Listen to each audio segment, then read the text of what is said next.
Hello everyone, sit at my table here. Today I will be making spring rolls. Spring rolls are popular all over the world and every culture makes them differently. But all of them are perfectly fried in a certain amount of oil. Unfortunately, while their love for their flavor, they're probably not the best thing for your waistline. But what if we could make them slightly better for you? So today, I will be making my very own recipe of vegetable spring roll with a simple vegetable ingredients and meat spring roll or lumpia with meat and vegetable. But please take note that you can substitute the pork with a ground beef or ground chicken. The recipe can make 20 pieces of vegetable spring rolls and 50 pieces of meat spring roll. But if you want, you can double the amount in the recipe and keep the rest in the freezer for later use. So package it like this. This is a meat spring roll,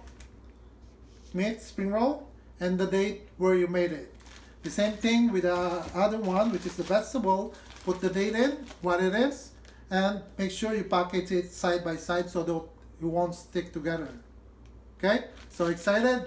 Let's start.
There you go, guys. How was it? Is it good?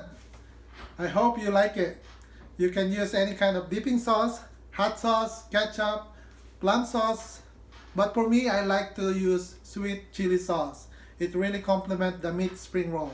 For vegetable spring rolls, I use a simple dipping sauce, which is a combination of vinegar, garlic, and spicy chili. So just mix it up together. Boom, that's it. So guys, thank you for watching. I really appreciate it. Make sure to keep it light. Till next time.